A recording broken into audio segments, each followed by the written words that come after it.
What's good, my meta brothers and sisters? Hope you're having a good day. Welcome back to the NFT News Show. My name is Tully, and as always, let's get you caught up.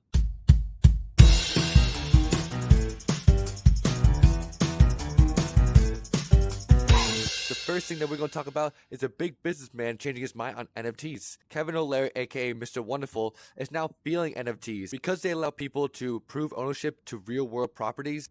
In a recent interview, he noted faith in the growing of NFTs. He said, I think this is going to work, and I'll tell you why. This is a way of making art or any other asset that's digital proprietary, and you also won't be able to counterfeit it. So I think that's very interesting. That piece of art can never be counterfeited, and if it ever trades hands again, because of the ability to put it in a ledger, the original artist will get an additional amount of money. And I think there's a lot of interest in that. Take music, for example. When you record a track and it gets copied thousands of times, with this technology, the original artist or their estate after they pass will continue to get paid. This has legs, it's going to work. Now, O'Leary hasn't always been this positive about NFTs or Bitcoin. In 2019, he called it all garbage. He said it is a useless currency and is worthless. However, NFT trading volume for the year has surpassed $23 billion. Money talks, so Kevin did a complete U-turn. And with more and more companies hopping onto the hype train every day, how can you ignore the noise? Hey, whether you agree with Kevin's new perception or not, I want to pass the question down to you. What are your thoughts on NFTs from a year ago to now?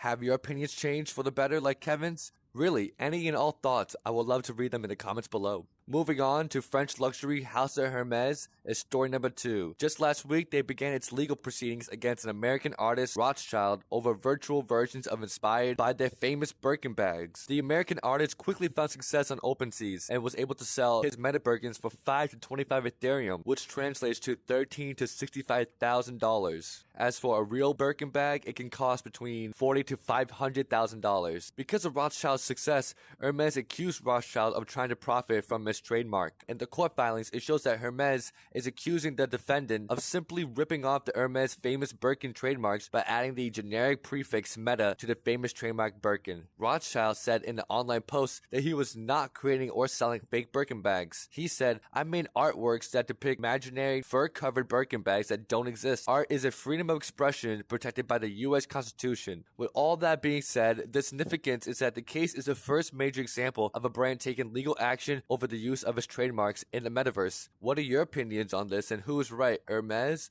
or the American artist?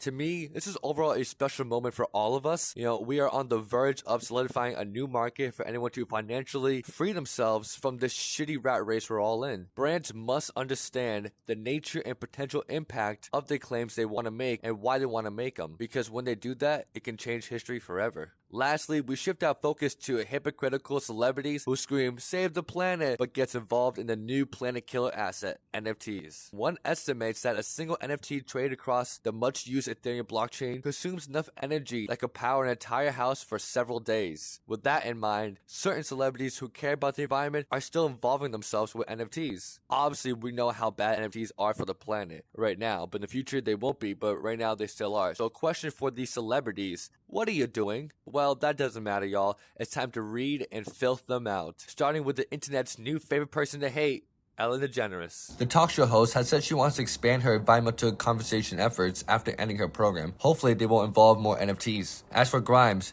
the art pop artist who literally made a concept album all about planet Earth and dating an electric car guy, has sold 6 million crypto art. The irony is real. Jaden Smith, Will Smith and Jada Pinkett's son, has done a lot to promote climate advocacy among his young fan base to provide clean water to communities. However, he's also dabbling in NFTs. Jane Fonda, a legendary celebrity activist, but does a voice role for an animated movie made with NFTs? That does not make any sense. Mark Cuban, the Shark Tank host and NBA team owner, has been trying to get humanity to care about climate change for years, yet he's now dabbling in NFTs as well. Matt Damon wants to solve climate change, especially the water crisis. Good thing his new partnership with Crypto.com is going to do it. Questlove loves promoting plant-based meats. Also, he loves DJing at NFT parties. That doesn't make any sense. We got 2 more. Tony Hawk, the pro skater, is down to fundraise for climate efforts when he's now offering up NFT collections. And lastly, William Shatner.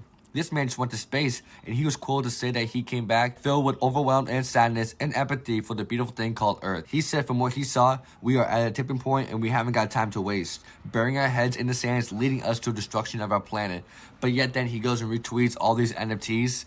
this thing is not adding up. These celebrities that society tries to push on us to idolize, they're being hypocrites. I'm being harsh, yes I know, but nobody is too good for this reality check. If you want to talk the talk, you must walk the walk. And that's actually where I'm gonna end today's show. Y'all, as always, my name is Toli. If you like this video, hit that like button. If you're new here, hit that subscribe button. And with that, y'all, you just been caught up. Enjoy you being you, and I'll see you tomorrow. Bye.